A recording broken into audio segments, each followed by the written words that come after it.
What? Overjoyed, Alex rushed over to Ken and held his arm. He asked, Ken, have you got news about Debbie? Well, yes, Ken nodded. He pressed a button on his cell phone and a photo appeared on the screen, which he showed to Alex. It was of a cell phone. Alex recognized it immediately as Debbie's phone. He was so excited that he could hardly speak. He grabbed the phone off Ken and stammered, The cell phone, it's Debbie's. Well, our people found it in Washington, D.C. We know from the fingerprints on the screen that it's definitely Debbie's. Now you've also confirmed it, Ken said with a smile. He continued, I now believe that there's a very good chance that Debbie is in Washington. I'm going to focus our search there. I'm convinced that soon we'll have very good news. Okay, please get back to the search straight away. When you find her, you'll be very well rewarded, Alex said happily. There's no need for that, Mr. Ambrose. It's all part of our service to your family, Ken said.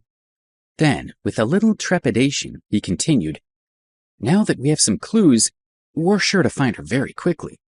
There's no need now for you to go in person. Just leave everything to us. Alex replied adamantly, No, I've already decided. Before I didn't know where to start to look, but now I know where to go. I gave up too quickly last time. I won't do that again. After chatting with Ken for a while longer, Alex realized that it was already late evening, so he decided that he would wait and leave the following day. He went back to his room and ordered a ticket on the internet for the train at 11 o'clock the next morning. He planned to go and get some dinner, then to get an early night. He wanted a good night's sleep to regain his energy. He was just leaving his room when his cell phone rang. He didn't recognize the number, and when he answered the call, he found that it was Sharon Williams, a close friend of Kelly Phillips. Hello, Alex. I'm really sorry to disturb you, she said. The last time they had met at the Phillips family gathering, she had witnessed Alex intentionally destroying Brian Foster's. She was understandably wary of him. She also knew that he was from such a rich and powerful family that the president of had personally delivered his new car. She shivered when she remembered how she had treated him at the gathering before she knew who he was. What's the matter? Alex asked impatiently. Sharon quickly replied, Well, I'm calling you because of Kelly. Since the last family gathering, she's become completely withdrawn. She never goes out anymore but stays at home by herself all the time. I visit her every day, and I can tell from her red eyes that she cries all the time. I'm really worried about her. Hearing her mention Kelly, Alex's heart fluttered. He remembered her smiling face and optimistic attitude to life. I know that you care about her. Please, could you meet with her? She can't go on like this, Sharon said anxiously. Alex was moved by what he heard and agreed to Sharon's request. He said, Okay, tell her that I'll meet her at 9 o'clock tomorrow morning at Ramsey Lake on the university campus. Sharon thanked him and ended the call. As Sharon was ending her call to Alex, Rose was speaking on the phone to her aunt, Sue Bradley, who told her that Alex was about to leave New York. She was surprised. Since convincing herself that he was in love with her, Rose had been dreaming about becoming Alex's girlfriend. She had been looking forward to being with him again as soon as possible. She had decided to accept him as soon as he approached her and made his desires clear. But for the past 2 days, she had not heard from him at all, and she was becoming a little anxious. However, when she remembered how affectionate he had been with her, she was relieved. She remained convinced that she was the girl that he was in love with. When she heard that he was leaving New York for a period of time, Rose panicked a little. She thought, what if Alex meets some beautiful woman on his travels and forgets all about me? As she thought more about it, she became increasingly anxious. I must take the initiative, she thought. Before Alex leaves, I'll make sure that I become his girlfriend. If I can't do that, I must at least speak to him and sort out our relationship. Then even if he's away from New York, I'll have an excuse to keep calling him. Maybe I'll even go with him. Having made up her mind, she called him. Alex was wary when he saw that Rose was calling, but he still answered her call. She said to him shyly, "Alex, now it's the summer vacation and all my friends have gone home. I'm very bored at home on my own every day. Can you go out with me for the day tomorrow?" "Sorry, I can't. I'm leaving New York tomorrow," Alex answered. Rose thought for a moment. Thank goodness I made this call. Otherwise, I wouldn't know that he was leaving so soon. She said, "Where are you going? I can go with you. I'm already bored with being at home." She tried to sound calm, but her anxiety was clear in her voice. "No, I need to go alone," Alex answered. "I'm already booked on tomorrow's 11 o'clock train. I'm going to Washington, D.C. There is something I have to do there." He was going to find Debbie. There was no way he was going to take Rose with him. But she insisted. 11 o'clock isn't that early. Can you meet me for a while? Just for a chat? Perhaps just a walk by Ramsey Lake? Please?" Alex didn't know what to say. "Do you still hate me because of the way I treated you?" Rose asked suddenly. She sobbed. "I know that I used to treat you badly. I used to insult you and laugh at you. I know that I hurt you, but I hope that you meant it that day in the villa when you said you could forgive me." "Don't worry about it. I did mean what I said. I do forgive you. Don't cry." When he heard her voice trembling, his heart softened. "Okay, I'll meet you at Ramsey Lake tomorrow. But remember, I can't stay long. I'll only have time to walk around the lake." "Thank you. Even if you can only stay with me for 5 minutes, I'll be happy," Rose said, sounding chirpier. "I'll see you tomorrow morning at 9 o'clock at Ramsey Lake." Alex suddenly remembered that he had arranged to meet with Kelly at 9 o'clock. He certainly couldn't overlap that appointment with meeting Rose. Flustered, he said, Actually, no. I don't think I can get up in time to meet at 9. He thought, I need to give myself at least an hour to talk with Kelly. After that, I can walk around the lake with Rose, and then I'll need to get quickly to the railway station to catch the train to Washington." "Okay, that's fine. We can meet at 10 o'clock, Rose said and ended the call. After hanging up, Rose felt very happy with how it had gone. She thought, if Alex is catching a train at 11 o'clock, but still wants to find time to meet me at 10, that's definitely proof that he likes me.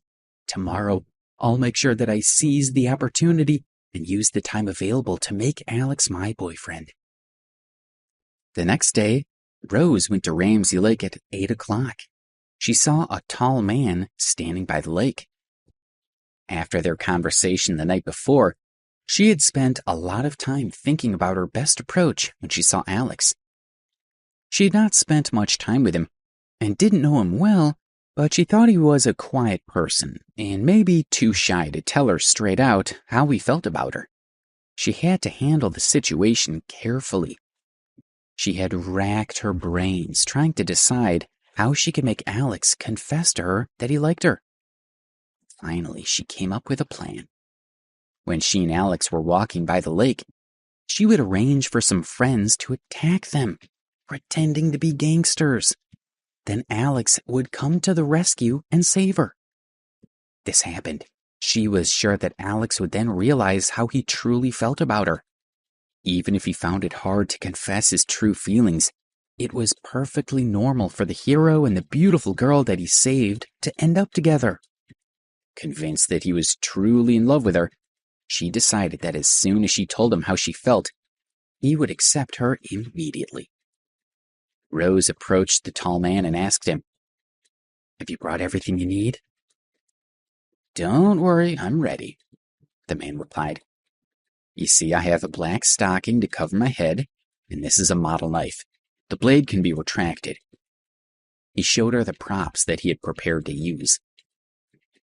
"You mustn't see them, and you can't let him catch you straight away. You understand?" Rose told him.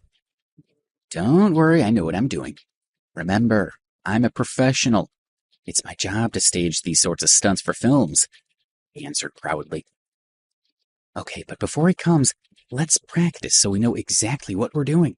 It can't go wrong, she said and turned to face the lake. I'm ready, the man said as he put the silk stocking on his head, held the model knife in his hand and crept up to Rose. He circled his arms around her neck and pointed the knife at her throat. What are you doing? Let me go! Alex, help me! She cried out in panic. Suddenly, they both heard a quivering voice shouting at the man. Hey, you! What are you doing? Let her go! I'll call the police, the voice said. Rose turned her head and squinted in the direction of the voice. She saw two beautiful girls standing about 20 yards away. It was Kelly and Sharon. When they arrived at the lake and saw a gangster with his knife against a girl's throat, they were shocked. With shaking hands, Sharon pulled out her phone to call the police. Hi, girls, stop. Don't call the police, Rose quickly called, and then said to the man who still had his arm around her neck, Let go, are you stupid? When the man let go of her, Rose ran to Kelly and Sharon and said with a smile, It's okay. You've made a mistake. He's not a gangster. We're just messing around. Rose had assumed that because it's vacation time, there would be very few people on campus. So she didn't think there would be anyone else at the lake. She certainly hadn't expected anyone else to arrive at that moment and see what they were doing. Messing around? Kelly and Sharon were a little confused. They thought the explanation was a bit strange. However, they didn't know this girl and felt that it was none of their business. Kelly smiled gently and said, Well, it was clearly a misunderstanding. We're glad you're okay. We'll leave you to it. Then, Kelly and Sharon went and sat down by the edge of the lake. Rose went back and rehearsed with the tall man several times. Then she noticed that it was almost 9 o'clock and the two girls were still sitting by the lake. They didn't seem to be leaving. She was worried because she wouldn't be able to carry out her plan with Alex later if they were still there. She walked over to them and said, Hey guys, you've been sitting here for a long time. Don't you want to go somewhere else for a walk? We're waiting for someone here, Kelly explained and smiled happily. Rose swore to herself and thought, It looks like these two girls are planning to stay here for a long time. Alex will be here soon and I need my plan to work. What can I do? Guys, my friend and I are going to keep practicing our scene later today. If anyone else comes along, please don't tell them it's not real, she said to them. What do you mean? What are you going to do? Kelly asked. She didn't understand what Rose was doing. Rose breathed out helplessly. She could think of no alternative but to explain everything to them. Exasperated, she started to explain. Well, a friend of mine wants to come over later. He likes me a lot, but he doesn't dare tell me. I just want to have someone pretend to be a robber and pick me up so my friend can play the part of the knight in shining armor. That may make him confess his love for me, Rose said to Kelly. Both Kelly and Sharon, who were sitting by the lake, were shocked. Don't be so surprised. I can't help it. This person likes me very much, but I'm too thin-skinned. I'm a girl. I can't tell him how I feel about him. Even if I wanted to confess, it would have to be in the right environment. So I asked someone to help me by playing a part. In reality, Rose didn't feel shy at all. Alex was a super rich guy, apparently with dozens of identities, and she was more than willing to go after someone like that, even if she embarrassed herself in the process. Don't you think that's deceiving him? Kelly asked in a soft voice. No, I don't think so. I know that he really likes me and I like him too. In the end, we'll be together. But the process is too long. I'm going to use this method as a catalyst, just to speed things up. How could you say that's cheating him? Rose said after thinking about it. She turned to Kelly, admiring her beauty. She could tell that she was a rich girl. Don't you have someone you like? She asked her casually. Rose's question stunned Kelly and confused her for a moment. Naturally, there was someone she liked, but he was from a much better background and was 100 times wealthier than she was. Also, he had been trying to push her aside. Of course she likes someone, and the person she likes is a rich man. Even the boss of the company is respectful toward him when he sees him, but this person does not. Seeing that Kelly hadn't said anything, Sharon had started speaking for her.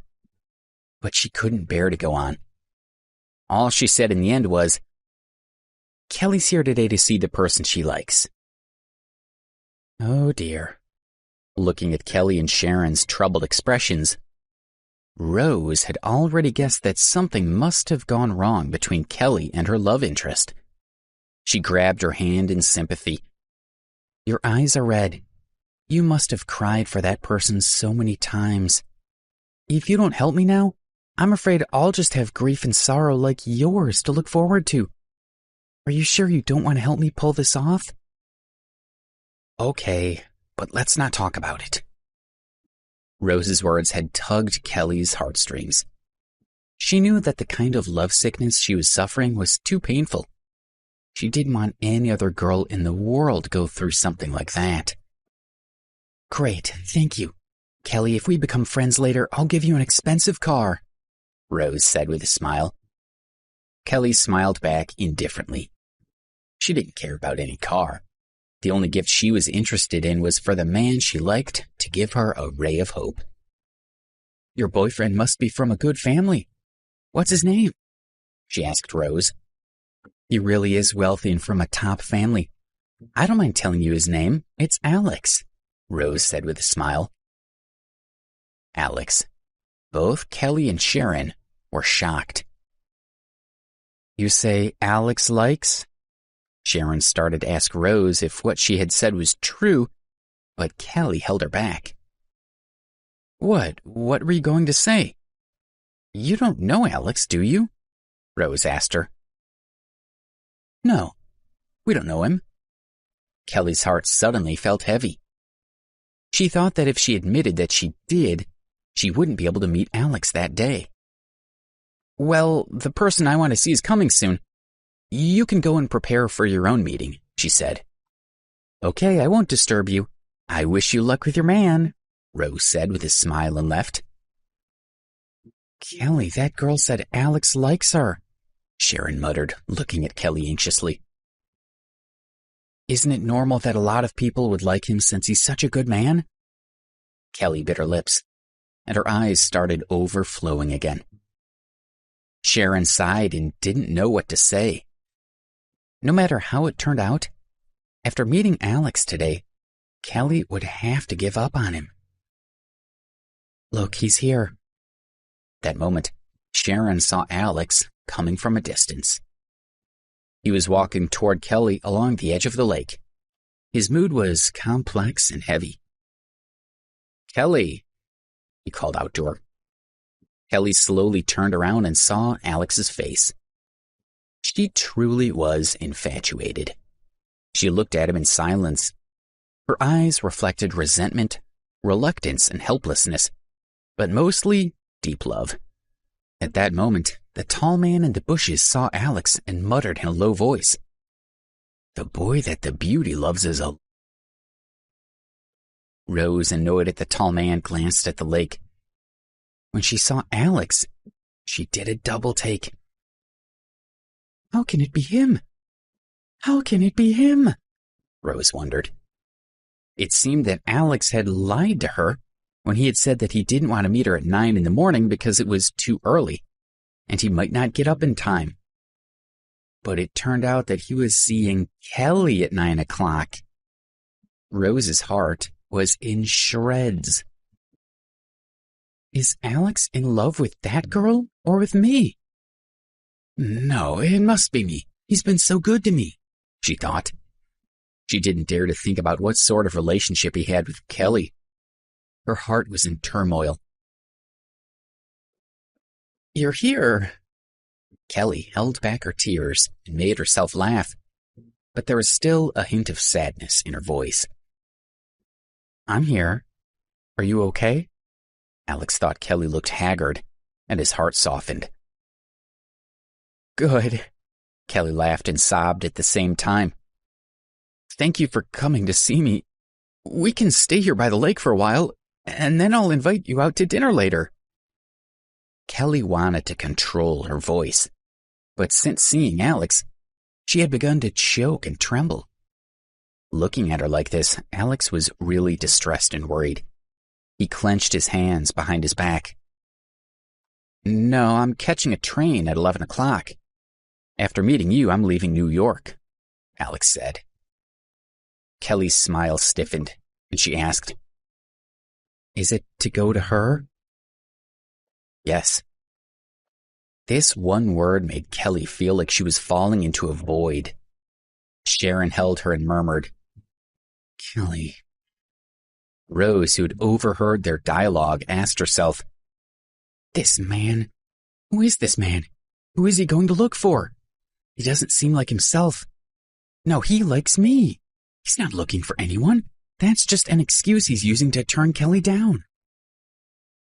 Alex, I want to ask you, haven't you got space in your heart for other people? Kelly already knew the answer, but she didn't want it. Kelly, 8 out of 10 things in this world bring unhappiness. You'd better think about that, Alex said with a deep sigh. Kelly closed her eyes, and 2 tears slipped out.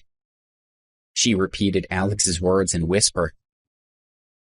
8 out of 10 things are unsatisfactory. 8 out of 10 things bring unhappiness. She opened her eyes and caught a glimpse of Rose standing under the trees. She realized that the girl had also misunderstood Alex, and an idea suddenly appeared in her mind. If there's a girl deeply in love with you who, in order to make you fall in love with her, deliberately asks someone to act out a violent scene to let you be the hero who rescues her, and later she confesses her actions to you, would you accept her? Kelly asked. She was asking for Rose and herself.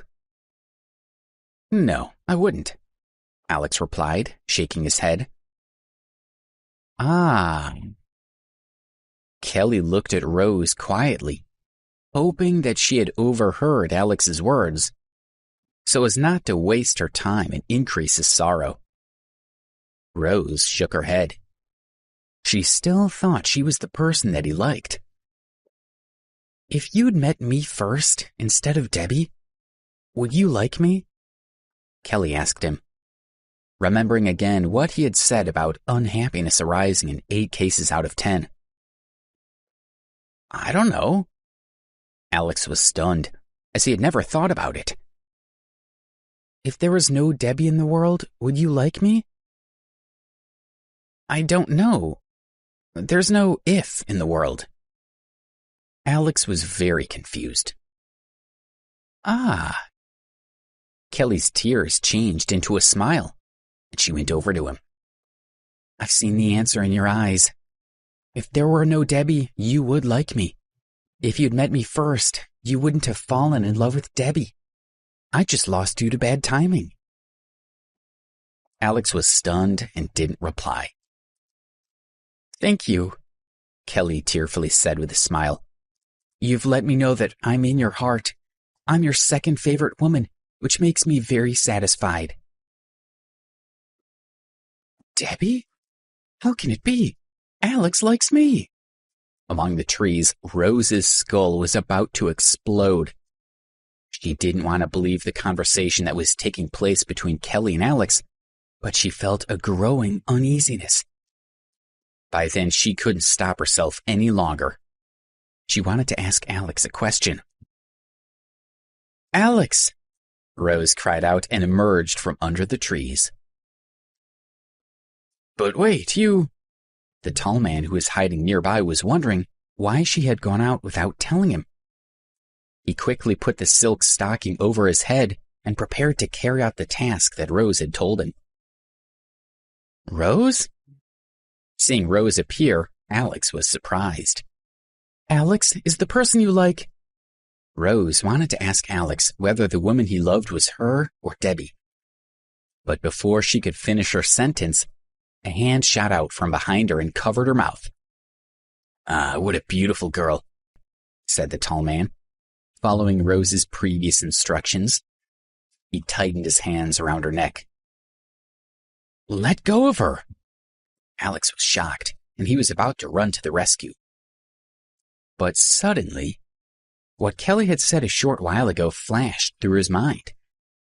If there's a girl deeply in love with you who deliberately asks someone to act out a violent scene... Alex glanced at Kelly and knew that the woman she had referred to was Rose. He couldn't help but look at Rose with hatred, and then he said to Kelly, "Everything between us should be settled by now. I'm leaving." With that, he nodded at Kelly and walked away. "Little girl, come back to the hotel with me." The tall man was still pretending to assault Rose. Seeing Alex walk away without looking back, he also called out to him in a loud voice, "Hello, I'm going to take this beautiful girl to my hotel. Let her roll on the big bed with me." "What's the matter? I performed very well." The tall man looked at Alex's departing figure and asked, "Rose, how come it didn't work?" He released her from his grasp, and Rose slapped him in the face and then beat him up a bit more. Infuriated by her actions, he slapped her back, making her stagger and almost fall to the ground. "You bitch! I'm just here to help you act out a scene. Do you eat dynamite for lunch? Do you still want to trick that handsome guy? He made it quite clear that he likes a girl named Debbie. You should be ashamed to say he loves you deeply. Aren't you disgraceful? Stupid women like you deserve to be ignored." After getting that off his chest, the tall man walked away, muttering to himself. Rose stood rooted to the spot as she realized that the girl in Alex's heart was not her, but a girl named Debbie.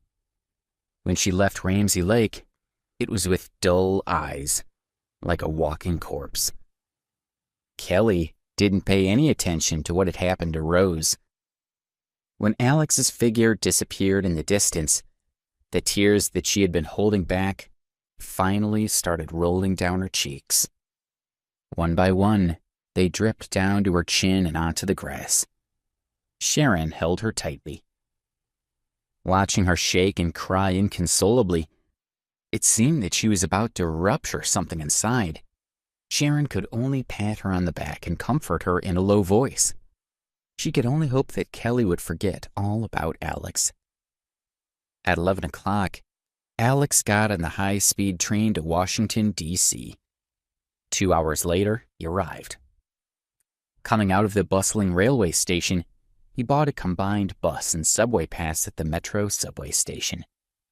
He felt that with so many people taking public transport, he had more opportunities to find Debbie. With the transport card in hand, Alex immediately started his search.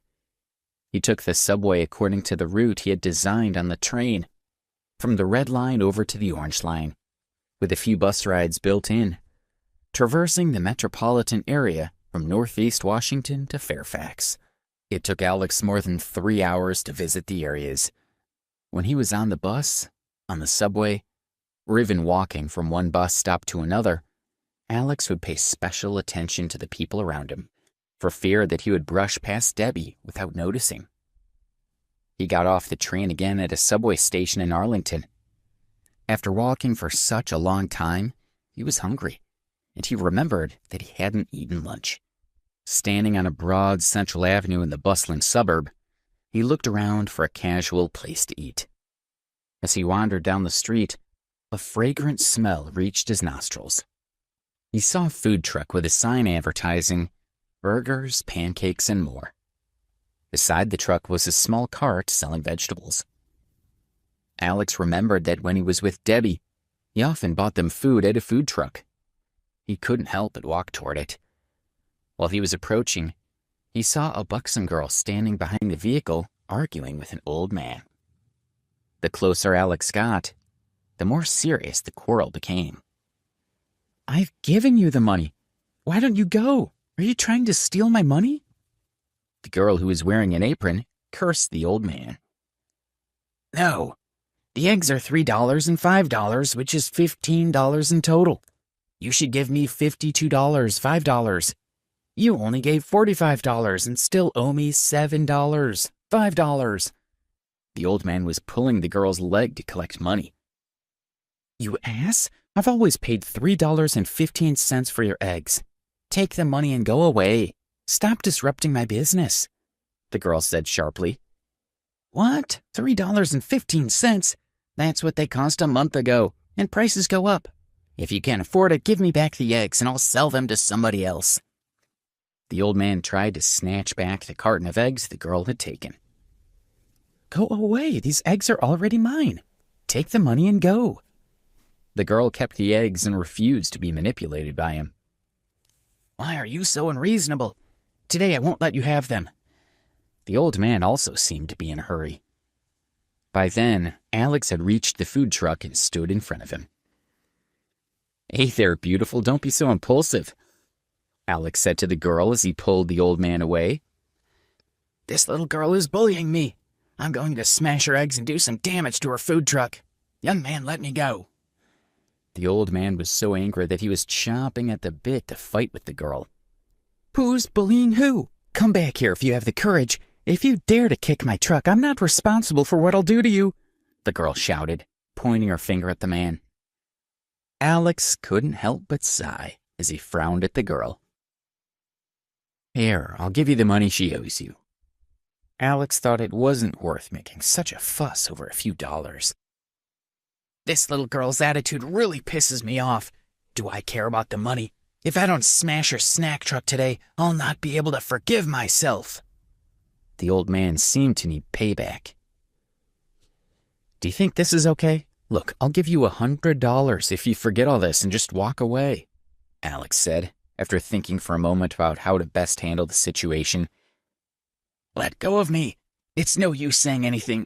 Wait a minute. How much did you say? $100, Alex repeated with a smile.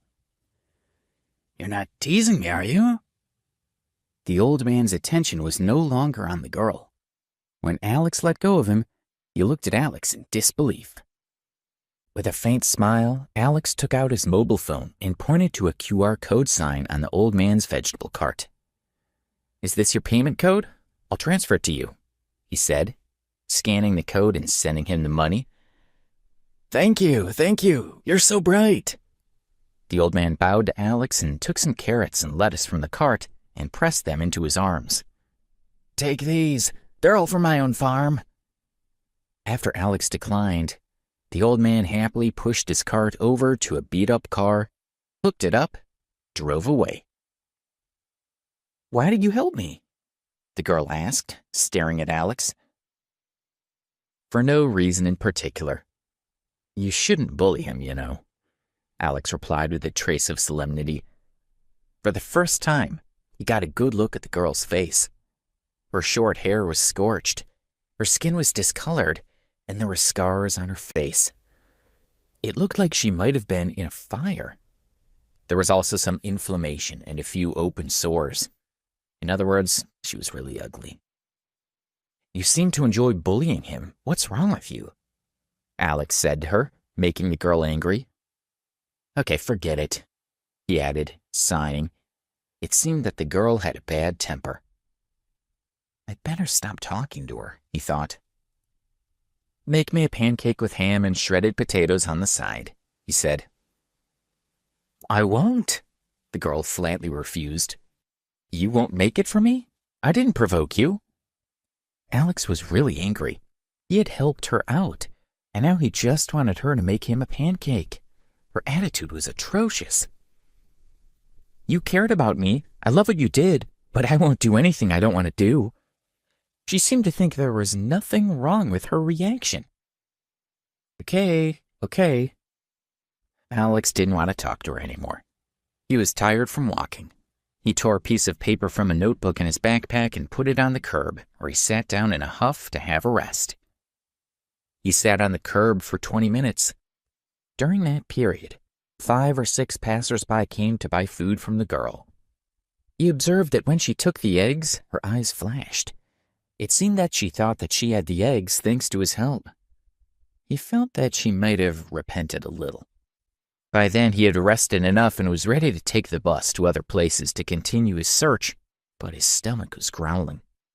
He stood up, went over to the girl, and said politely, "Please, could you make me a pancake now?" "Go away." She acted like a cat whose tail had been trampled on. "Why are you so shameless? Get out of here. Don't let me see you again. I'd feed the pancakes to a dog before giving you any." "I just want to eat a pancake. What have you got against me?" "What's wrong with you? I know I'm not good looking. Do you want to continue poking fun at me? Believe it or not, if you call me beautiful again, I'll take this pan and hit you over the head," she said angrily. Alex was stunned. In school, no matter how beautiful or ugly the girls were, or how old they were, they called them all beautiful. Alex had just said that earlier out of habit. But realizing that the girl mistakenly thought that he had been mocking her, he felt very ashamed. "I'm sorry, I didn't mean to mock you. I'm a college student. In school, it's a term we use for everybody. Anyway, I'm obviously not what you think," Alex said in his apology. "Really?" The girl saw his sincerity and felt less angry. "Okay, I believe you, but I hate it when people comment on others' looks. People are born with their appearance. You're good looking. All I can say to you is that you're lucky and have no right to laugh at others." Alex had been ridiculed as a loser many times, and he could understand the girl's mood. "Well, as you can see, I'm not qualified to laugh at you when I dress like this." Alex wore a very ordinary outfit. He didn't own many good clothes. In addition, he had been walking at top speed for more than 3 hours, so he was sweaty and covered in dust. He looked like a poor little loser. The girl laughed. Alex's words had reached her heart. She looked at him intently and said with a smile, "You are a little loser." "Hey, beautiful. Hey, girl, are you not angry with me anymore?" Seeing her smile, he relaxed a little. "If you don't laugh at me, why should I be angry at you?" the girl said as she glanced at him. "That's good to hear. If you're busy, I'll leave you to it." Alex waved his hand and started walking away. "Wait, don't you want pancakes?" "You'll make them for me?" Alex asked in surprise. The girl didn't answer. She had already scooped a ladle full of batter from a bowl, poured it onto the grill, and made it around with the back of a spoon. Alex's heart warmed up, and he walked back to the food truck's counter. An appetizing aroma reached him. "You're a very skilled cook, and they smell delicious," he said to her. "There's nothing to it. If you go to a training class for a couple of days, you can learn how to make them. But if you don't develop the skills, so much the better for me. It keeps me from starving to death," the girl said while flipping the pancakes. "Don't you have someone taking care of you at home?" Alex thought her comment was very strange. Although the girl was ugly, she didn't look any older than 17 or 18. She didn't go to school, as she worked at a food truck. Her family was too irresponsible. "I don't have a family," she said faintly as her expression soured. Alex was surprised. Although he was very curious, he felt that she didn't want to talk about it, so he didn't ask. "Do you want syrup?" The girl was fast and efficient, and in about a minute, pancakes were nearly ready. Alex nodded, and she poured some syrup over them. "By the way, you don't look very rich. How come you gave that old man $100? Alex felt that there was no point in hiding anything from her, so he said, "I am rich. I just don't dress well. $100 means nothing to me." "Oh, you little loser. As soon as you've made a good impression, you start to brag, right? Okay, aren't you rich? I'll give you the pancakes for free." "Do you believe me or not?" Alex asked. He didn't need to prove anything to the girl. After a few mouthfuls, he solved the problem of payment by sweeping up around the food truck. "What's your name? Do you work here?" the girl asked. "My name is Alex, and I've come to Washington to find my girlfriend," he said. "Your name is not a good name," said the girl, puzzling Alex. What's wrong with my name? He wondered. My name is Nellie Lane. I hope you can find your girlfriend soon. Alex waved goodbye to Nellie and set off to look for Debbie. By 7 in the evening, Alex had not come across any trace of her. But he wasn't discouraged. The Washington, D.C. area was huge, so he knew it wouldn't be easy to find someone. Before setting off on his trip, he had already prepared himself for a protracted search. He ate a meal, and as soon as it was dark, he was ready to find a hotel for the night. Alex walked into the Crown Hotel next to the train station. He thought it was a bit too luxurious, but there weren't that many people around, and he liked the quiet. A receptionist approached him while he was still at the door. Hello, sir. Are you staying in our hotel? The man asked with a smile. The Crown was one of the top hotels in D.C., and it was conveniently located near the train station. It was much more expensive than the other establishments in the area. As soon as the receptionist noticed Alex's clothes, he realized that this was not the kind of person they catered to. Subtly, he told them, if the manager sees someone walking around the lobby who is not a guest at the hotel, he will probably ask that person to leave, as otherwise it affects our image. The receptionist thought that Alex would get the message and that he was helping him to avoid embarrassment if he couldn't afford to pay for a room. He thought that Alex should understand what he meant.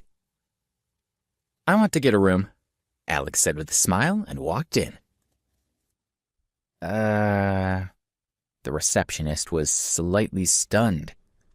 He looked at Alex but decided that when he saw the prices, he would leave in dismay anyway. The lobby of the hotel was really splendid. It reeked of money. The people walking around were beautifully dressed. At first glance, they seemed to be successful business people. Alex looked at his reflection in a mirror and realized that he didn't fit in with the surroundings. He smiled to himself. Although the hotel looked good, it wasn't as grand as Sam's Berkeley Hotel. Alex was thinking of heading to the front desk to check in when he heard a voice behind him. Alex? He looked in the direction the voice was coming from and saw a beautiful woman with long hair down to her shoulders and uncertainty wrote on her face. She was wearing a cream-colored one-piece suit and 3-inch heels. She looked clean and well put together. Beside her stood a tall man. Alex frowned as he couldn't remember who she was. It really is you, Alex, the woman said in surprise after she got a better look at him. Are you Miriam Henley? When she smiled, Alex recognized her. She was his high school hall monitor. I didn't expect to find you here. Alex was surprised to run into her in Washington and immediately walked over to his old friend. In high school, because he had been very poor, most of his classmates had looked down on him. Like at university, he was often ridiculed. Only a few students had gotten along well with him. Miriam had been one of them. Alex remembered that she would often tutor him in his senior year, and her academic support helped him get into Preston University. He walked over to her and reached out to shake her hand, but Miriam didn't acknowledge the gesture. He pulled his hand back angrily. You're looking fantastic. I almost didn't recognize you. You're much more beautiful than you were in high school, Alex said with a smile. You mean I didn't look good in high school? Miriam said with a snort and sneered. Alex was stunned by the hostility in her words and felt that she had changed a lot. I didn't mean that. I mean, you were beautiful in high school and now you're even more beautiful. You really can talk, she said sarcastically. I didn't expect that you would become so glib after spending a couple of years in New York. Alex was speechless, but he smiled. You're in college, right? He asked, changing the subject. He had not seen her since graduating from high school and had no idea what she'd been up to. Alex's question instantly put her in a bad mood. During the college entrance examination, Miriam had become increasingly irritated because the ink wasn't flowing properly from her pen. As a result, she failed mathematics and didn't do well in English either. And because of that, she lost her chance to get into the colleges of her choice. Miriam had heard people saying behind her back that she was spending every day teaching Alex how to answer the exam questions.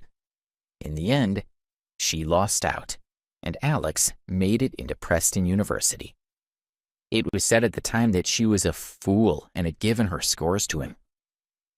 Miriam hated the classmates who had said those words, but she couldn't help but feel resentment toward Alex. She felt that she was the one who should have gone to Preston. Alex had stolen her university from her. Lower East College, are you satisfied? Miriam sneered at Alex and told him again that she thought he was being deliberately sarcastic. What college? Alex was surprised.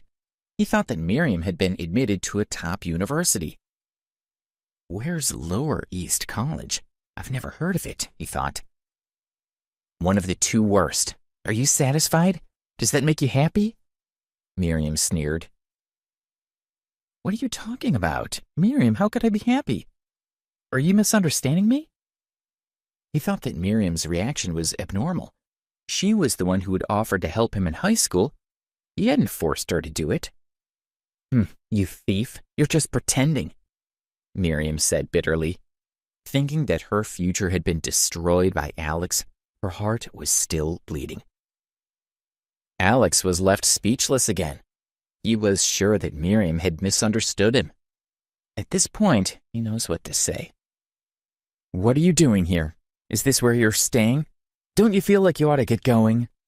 Miriam said coldly. She had heard about Alex from some former classmates. He was considered a lousy loser at Preston University. What's he doing in a fine hotel like this? She wondered. Alex sighed heavily. Miriam's tone was too hateful. Obviously, I came to the hotel to book a room. A room? Miriam laughed. Alex, look at your clothes. This is way out of your budget. You obviously didn't go home for summer vacation.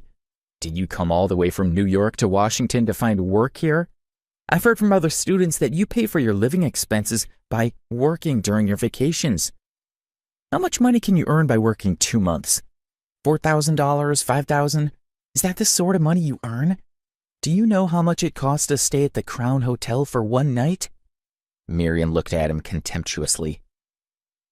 4,000 or 5,000? What's wrong with that?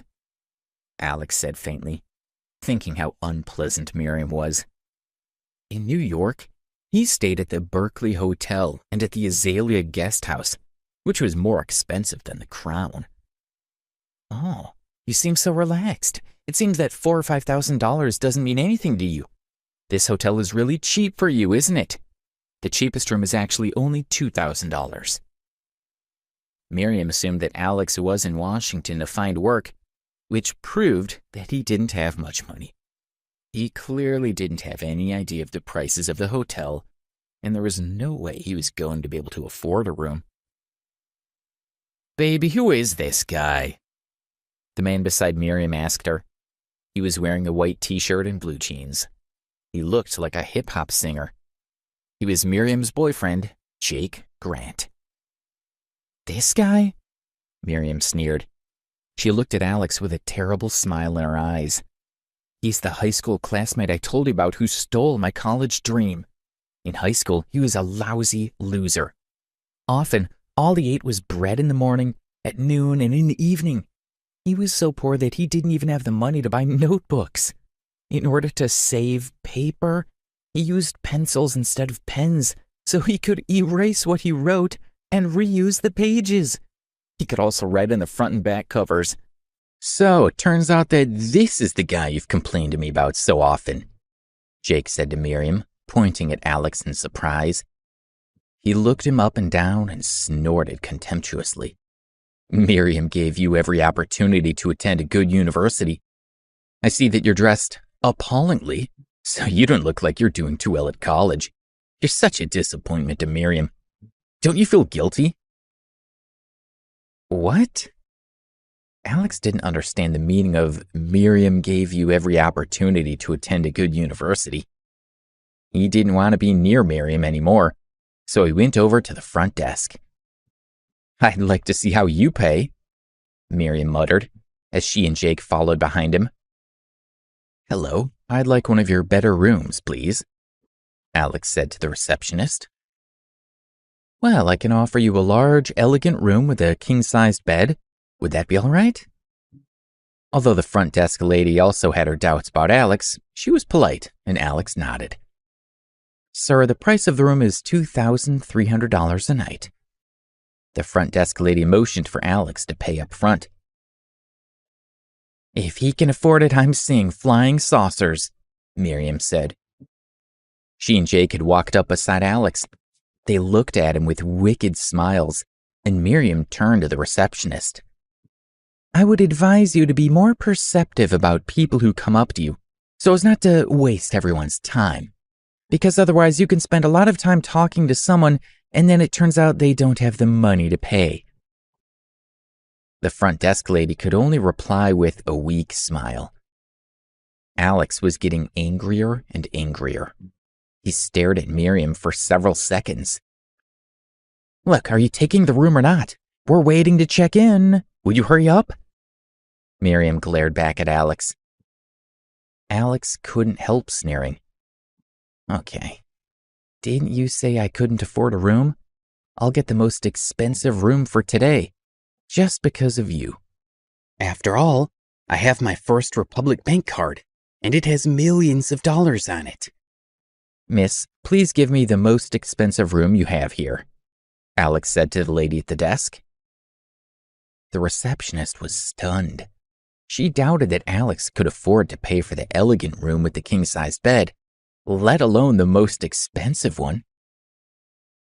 "Sir, in fact, the elegant room is also quite wonderful. Have you heard that, Alex? The front desk lady doesn't believe your lies, yet you're threatening to book the most expensive room here. You're going to make us die laughing," Miriam sneered. "You'd better see if you can afford the elegant room first." "This man is really out of his mind, miss. I think you'd better ask the security guard to come over and remove him from the premises," Jake said with a smile.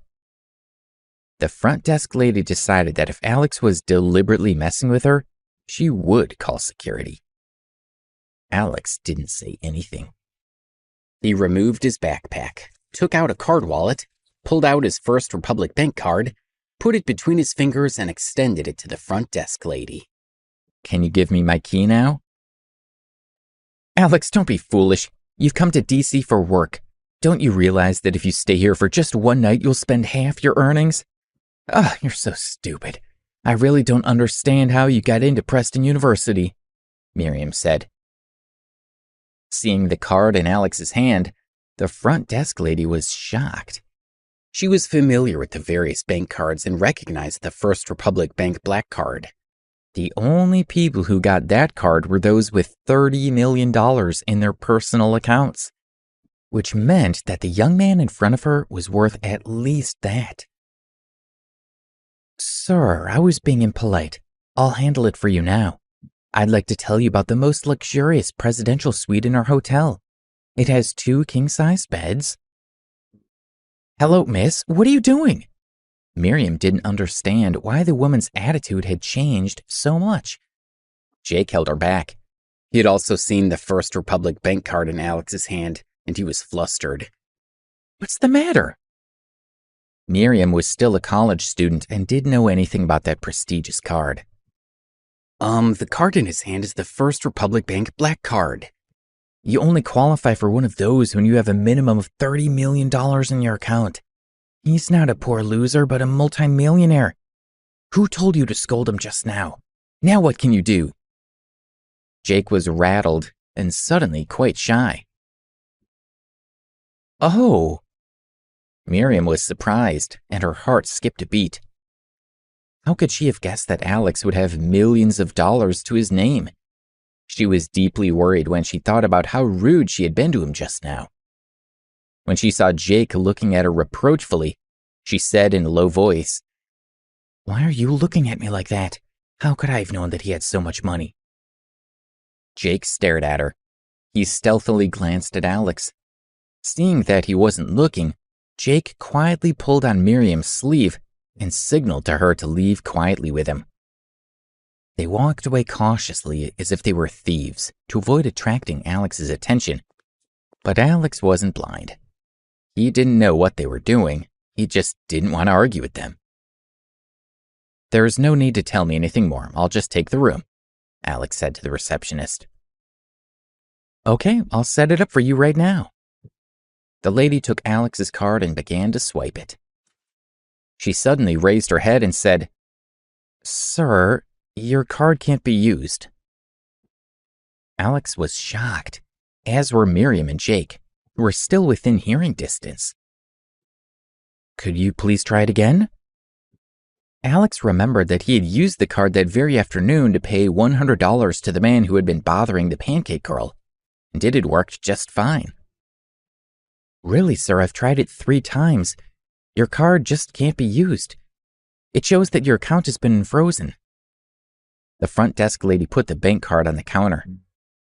"Do you have any other cards I can run through?" "Just a moment." Alex had no other cards. He took out his cell phone to call the manager of First Republic Bank to ask what was going on. Seeing that Alex's card was useless, Miriam and Jake looked at each other and stopped walking away. "Hello, manager. What's wrong with my card?" "Oh, Mr. Ambrose, I'm really sorry. 2 hours ago, I received a message from your family asking for all your funds to be frozen, so," Robert Miller said in a conversational tone. Alex was puzzled. He couldn't understand why his family had frozen his account again. "Do you want a room, sir?" asked the receptionist. "Please wait a moment," Alex replied politely. He was just about to call Ken Stokes to ask what was going on when he received a call from Ken. "Mr. Ambrose, your family's not happy with the large-scale use of family resources to search for Miss Debbie Stonehill. The family called and said that I should suspend the search for Miss Debbie.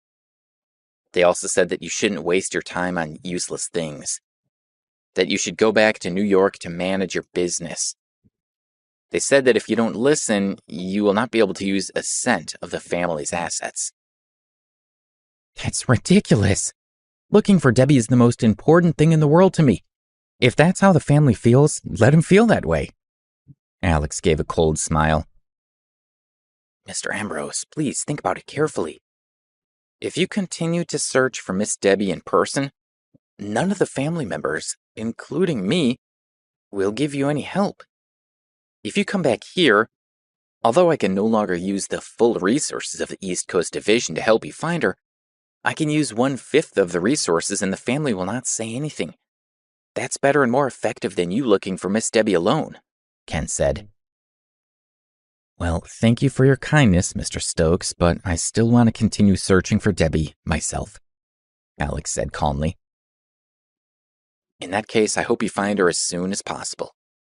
Maybe in the future, when you call again, your subordinates might not answer the phone," Ken said with a sigh. Alex ended the call. "Alex, how did your call go?" Miriam had already walked back with Jake triumphantly. Although she couldn't understand the references to family and Debbie or anything, she knew that Alex couldn't pay the room fee. Alex rummaged through his backpack to see if there was any cash he could take out. But he went through it twice and found only about a couple of $100. He sighed and thought it would be better if he traveled with more cash on him. "Well, miss, I'll not be staying here. Excuse me." Alex felt embarrassed as he put the card away in his bag. "Didn't you just say that $4,000 or $5,000 meant nothing to you? That you had to stay in the most expensive presidential suite?" Miriam said with a sneer. "I thought he really had a First Republic Bank black card." It turned out to be a fake. He took out the card, even though he knew it couldn't be used. "I was really surprised at his low IQ," Jake said, no longer flustered. "Why are you still here if you haven't got money? Don't you think you should leave? Or do you really want the hotel security to come over and chase you out?" Miriam said in a loud voice. Alex didn't want to quarrel with Miriam in the hotel. He put on his backpack. With Miriam and Jake sneering at him, he walked out of the Crown Hotel. Oh, he's finally left. As I tried to say before, that loser should develop a bit of self-awareness. How dare he come rushing in here pretending that he belonged? The receptionist by the entrance door muttered scornfully at Alex's departing figure. Out on the street, Alex realized that he would have to rely on his strengths to find Debbie. However, when he thought about how much time they'd been together, he knew he had to keep his spirits up. God would guide them to meet. Alex didn't feel that sad. Handsome boy, do you want to stay in our hotel?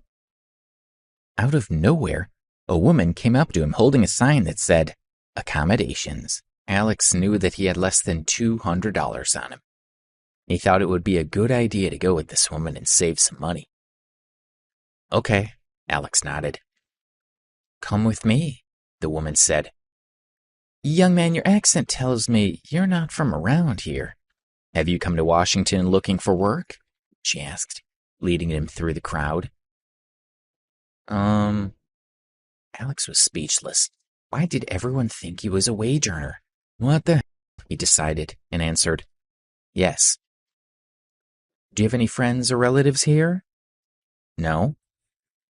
Then you're very brave coming to Washington without any support. She looked back at him and laughed. By then, she was leading him through a badly lit street. Are we near? Alex suddenly felt a little uneasy. The place was so dark that it seemed dangerous.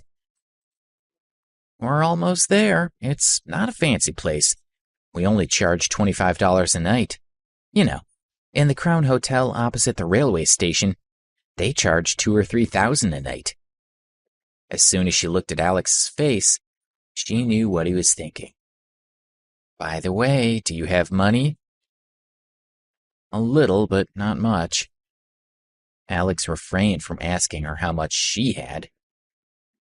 Oh, are you afraid that I'll rob you of your money? She smiled. They were walking through an alley where 3 older women with heavy makeup were hanging out. They started teasing him. Handsome boy, are you coming to play? Hey you, do you like my sister? Hey cutie, how about coming into my house and doing some business? Even though Alex had no experience in that field, he knew that these women were... Well, madam, I think we'll forget all about it. Thank you. Alex felt that the situation was not good and wanted to leave. Hey, you're scared. But I don't have these sorts of people around. My place only has serious guests. The woman took Alex by the hand. Okay, Alex nodded. The woman had already accompanied him from the train station area, and it didn't seem appropriate to turn his back on her. As long as she ran a serious place, he would stay there. They soon arrived, and he followed her in. He was surprised when he saw 5 or 6 women perched on a sofa by the door. They were all in their 20s or 30s and were dressed like the hookers they had walked past in the alley. But you said... Alex looked at the woman. Oh, what's the matter? Although I have all this here, I didn't say I'd let you play. You just get a room for sleeping in. Give me your ID card, she prevaricated. No, I'd better find another place. I'm sorry. Alex didn't dare spend the night there. He was ready to leave. Well, young man, are you deliberately teasing me? I've come with you all the way from the train station. If you'd told me earlier that you wouldn't want to stay, I wouldn't have brought you, she said viciously with a smile and pointed in the direction of the station. It's not that I've changed my mind.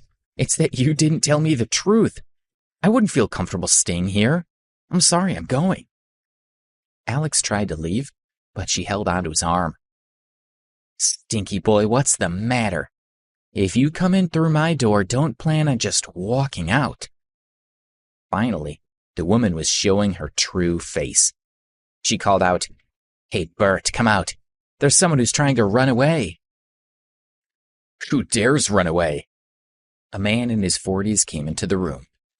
He was bald, nearly naked, with a big beer belly and a dragon tattooed on his chest. Alex was afraid that he had fallen into a den of thieves. "Well, young man, you didn't think I told you the truth? Then I'll tell you the truth now," the woman said with a sneer.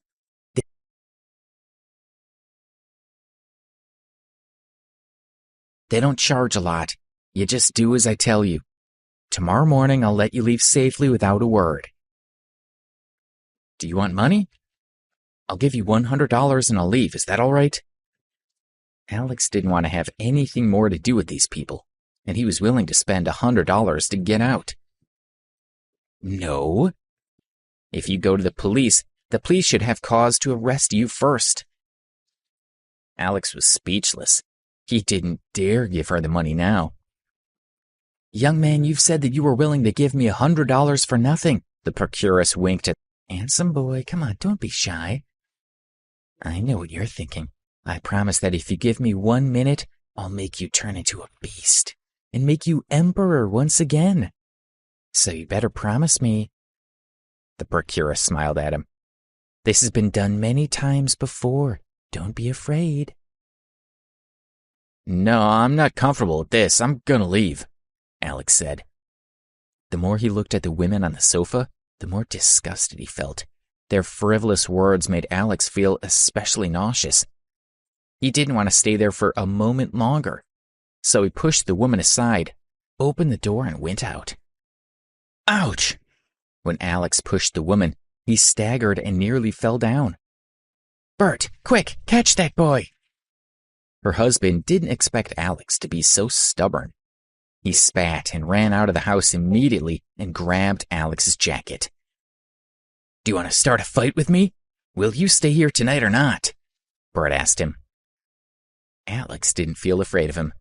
He had destroyed 2 criminal gangs in New York, the Azure Dragon Society and the Flag Sect.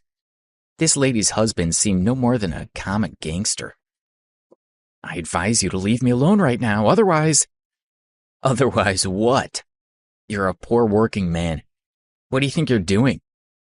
Believe it or not, no one is going to come looking for you in Washington," the man said threateningly. Alex didn't need to talk to him anymore. His fists were clenched and ready to smash him in the nose. He was strong enough to deal with this middle-aged man. "Let him go!" Suddenly, a sharp rebuke rang out. Alex, the man and his wife, and the 6 all looked in the direction of the sound. A small figure appeared in the dark alleyway. Seeing her face, Alex was shocked. It was Nellie, the girl he had met selling pancakes from a food truck. "What are you doing screaming at me?" Bert yelled at her. "Let him go!" Nellie ignored the insult. Her attention was on Alex. "Bert, don't pay any mind to the ugly girl. Take this boy into the house," the procuress said. "You stinky woman!" Nellie shouted at her. "Girl, do you want to die?" And several of the girls around him also began to scold her. "Look at your clumsy appearance. How do you dare go out and face people? Not only are you ugly, but you stink. Go find yourself a boyfriend to talk to. If you don't outgrow your looks, you're not even going to be able to go shopping without scaring everyone you meet." Nellie glared at them fiercely, then snorted, and then looked at the lady's husband. "Let him go, or I'll report you to the police. So what are you waiting for?" "Girl, you don't want to live, do you?" The procuress rolled up her sleeves and strode over to Nellie. "Do you still want to call the police?" Before Alex had a chance to react, Nellie spoke again. "I'll call the newspaper." She raised her head. Her face was blushed, but there was no fear in her eyes. "Not only do you run a prostitution ring, but you've added the crime of beating someone. I doubt you'll be able to escape the police net. I won't give up without suing you." "Do you think I'm afraid of them? How do you think I could be working here for such a long time if I were afraid of the police?" the procuress roared. The group gathered around her. "So you're not afraid of the police? How strong is your protection?" Nellie asked. "This is all I have to say. If you don't let him go, I'll report you at the police station. And I want to add that if the police come, you will not be the only one to have bad luck. All the people on this street will be taken away with you. Nellie was proving to be quite fearless. The procuress glanced at her husband, who looked embarrassed. She didn't know how to end this situation. Bert, let the boy go. Don't ruin the business of the whole street. We're all the same here. We rely on the railway station, which brings in many people, Bert said. Nellie was determined to save Alex, and they also began to persuade the lady and her husband to let him go. Bert bit his lips, sighed deeply, gave Alex a hard shove, and pushed him away. Go away, and never come back here again. Let's go back inside. He had never witnessed such an ugly scene in his neighborhood, and he was afraid that the stubborn girl really would report them. Although the madam had no choice but to give up on Alex, when the madam of the rest of the group all went back, only Alex and Nellie were left in the alley. Thank you, Alex said to Nellie, as he was deeply grateful for her performance just then. She stared at him and her lips tightened. She raised her hand and prepared to face, but he quickly grabbed her hand to stop her. Why are you me? Alex asked with surprise. She shook her hand vigorously. He noticed her embarrassment. It seemed that if he didn't give her a fight, she wouldn't be happy. You want to fight? He let go of her, stood in place, and closed his eyes.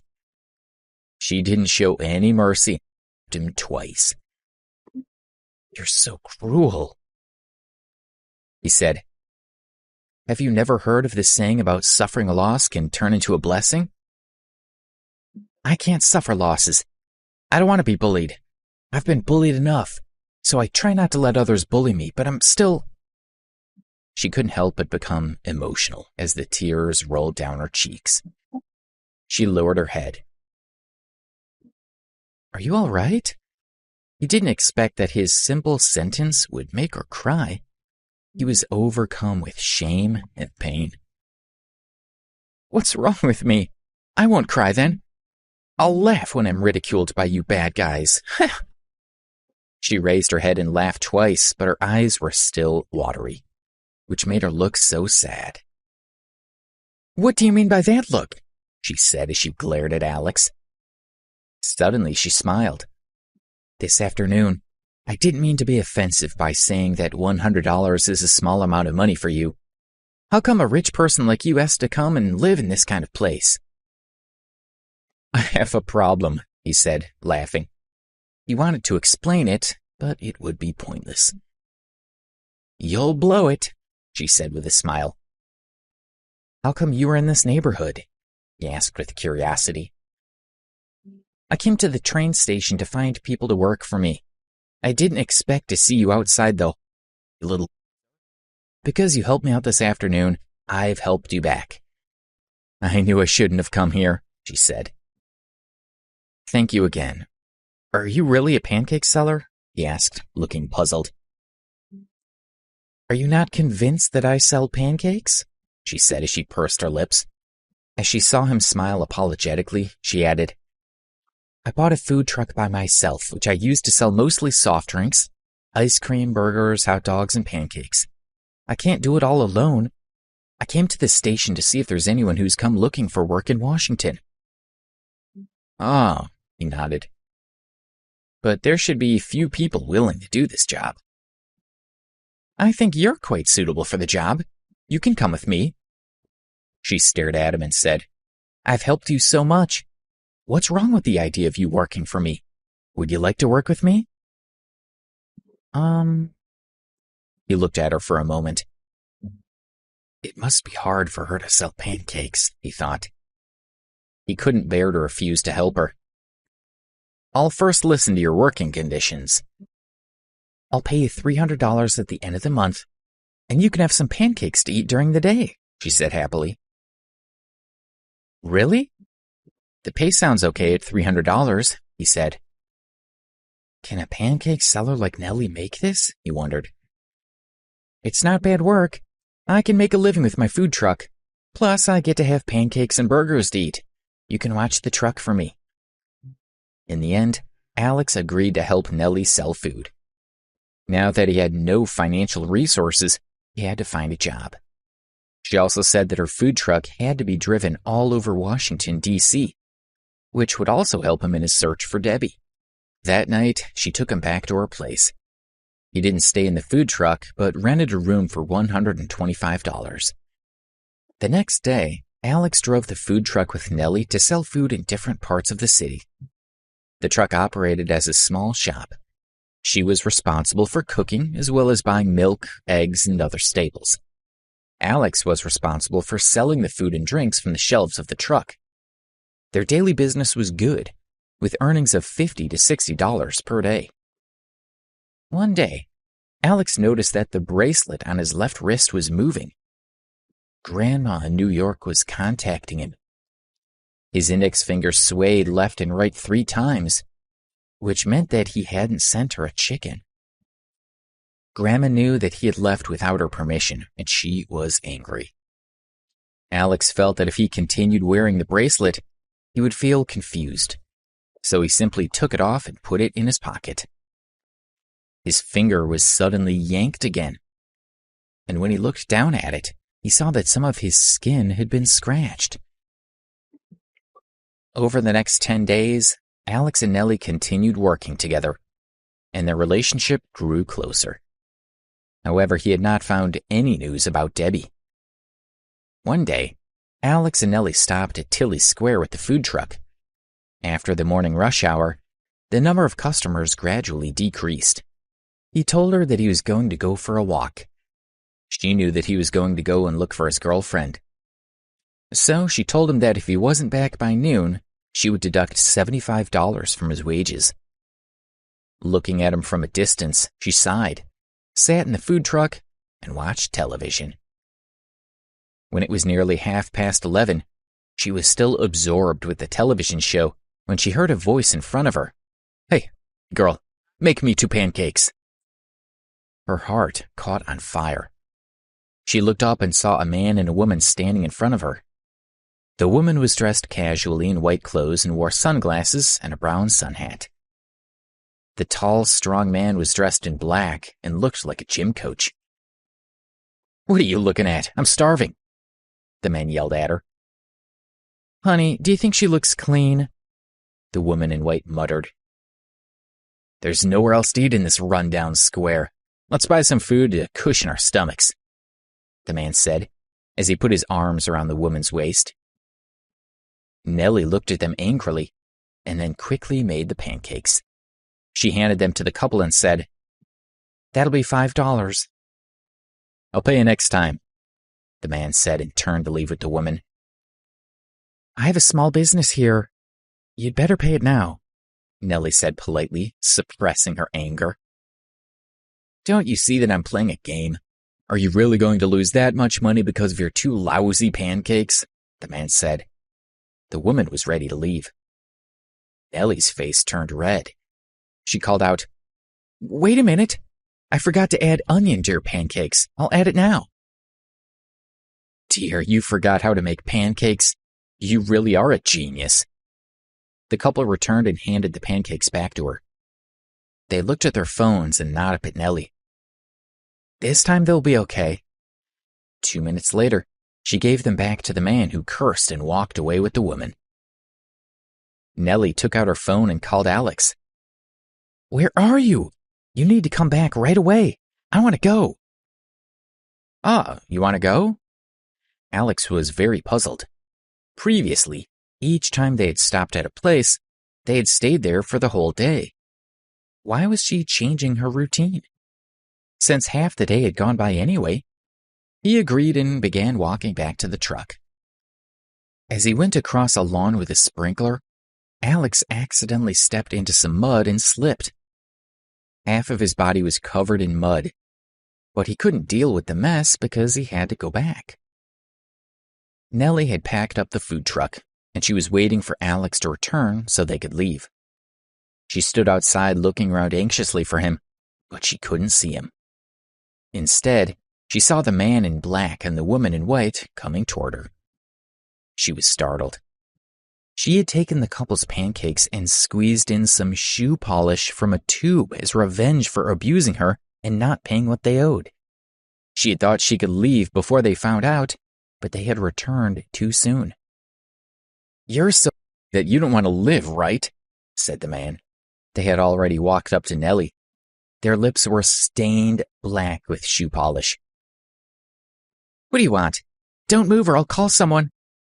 Nellie stared at the man, fearing that he might hit her. He was talking nonsense and sounded frightening. "Girl, do you have someone to help you?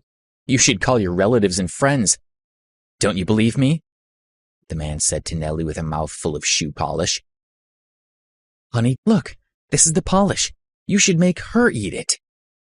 The woman had found the shoe polish in the food truck and walked toward the man. Nellie was crying, but it didn't stop them. The man sneered at the woman and said, "Honey, let's start to squeeze it out." Nellie gesticulated violently, raised a foot, and the woman screamed and fell to the ground. The man let go of Nellie and went to help the woman. He helped up the woman and turned to Nellie with a cold face. He walked up to her with clenched fists. "My friends are coming soon. There are so many of them that you won't know how to fight them all. You should go." Nellie retreated slowly. She would have run away, but her food truck was still there. "Alex, come quickly," Nellie cried out in horror as she saw him in the distance. "What are you doing?" Alex saw a man preparing to fight Nellie. He ran quickly to help her. "Oh." Hunter looked back at Alex. Alex had already reached Nellie and pulled her behind him. He gently comforted her. "Don't be afraid." "Are you her boyfriend?" Hunter asked with a sneer. He looked at Nellie, who was hiding behind Alex. Seeing Alex covered in mud, Hunter didn't care about him at all. "We aren't lovers. You shouldn't say such nonsense. What did she do wrong?" Alex, whose mind had been on Debbie, wanted to make sure there were no misunderstandings. He wanted to solve this situation as soon as possible. "I think you're going to be single all your life," sneered the woman. "You be quiet." Alex couldn't help but glance at Nellie and saw a painful look in her eyes. He knew that the woman's words had hurt her self-esteem. "She's in big trouble, so get out of the way and stop meddling," Hunter said. When Hunter finished speaking, Alex grasped Nellie behind him more tightly, and his heart softened. "Sir, we were wrong about this matter. I'll apologize on her behalf, and I'll compensate you with $150. Let's forget everything that happened today. What do you think?" Alex guessed that it must have been something the other party had said that had infuriated Nellie. She would have reacted in that way, but it would be better to resolve the problem if he could. "I'm from the Marvel family. Do you think I care about your money?" Hearing that Alex was still protecting Nellie, Hunter became angry. He said rudely, "I'm a bodyguard. I usually practice in the fight hall. I'll give you 3 seconds to think about it. If you don't get out of the way, I'll you both." "Young man, don't try to be brave. He's quite an expert in martial arts," said the woman. 3, 2... Hunter gritted his teeth and started to count down. Alex just stood in front of him and looked at him quietly. 1, exclaimed the man. "I'll get you." Alex looked at Hunter's fist and wanted to dodge to the side. He unexpectedly felt a force behind him that pushed him aside. Ouch! It was Nellie who had pushed Alex away. Since the target of Hunter's attack had been pushed out of his path, he had nothing to hit. He bent down and howled bitterly. "Run!"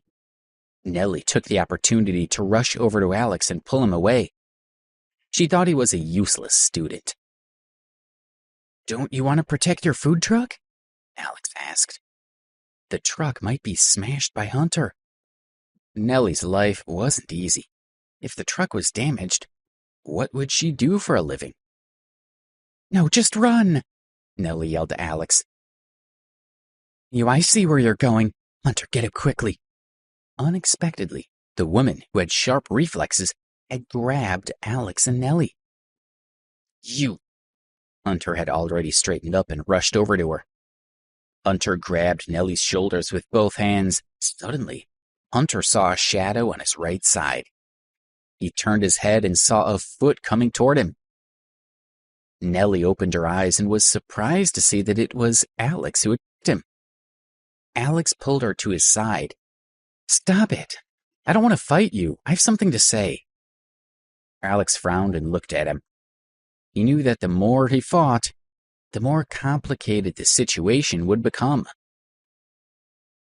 Hunter felt that Alex wasn't as simple as he had imagined. Maybe he wasn't the right opponent for him? He was already feeling timid. He was an arrogant man, and if he left like this, his reputation would be in tatters. "Hey, if you pay me $300, I'll go." Hunter also wanted to find a way out for himself, but Alex raised his hand, and with a whoosh sound, a bunch of Hunter's hair fell off. He was shocked. "If you don't leave," Alex said faintly, holding a blade between his fingers. "You did this to me?" Hunter went numb as he was scared out of his mind. He quickly said, Yes, I'll go now. I'll go now." He walked to the woman and started pulling her away. "Oh, what's the matter with you? Now you're so scared of him? Where are you going? Go and in that man for me." The woman had not seen Alex's flying blades. There was another whoosh sound, and part of the woman's sun hat was seared off by a blade.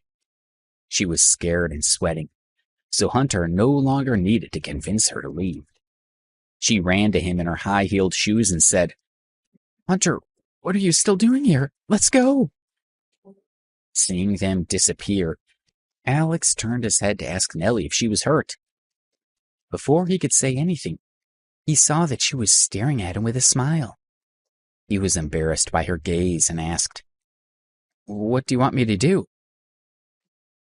"I didn't expect you to be so good at defending yourself. Why didn't you say so earlier? I didn't have to be afraid of those two."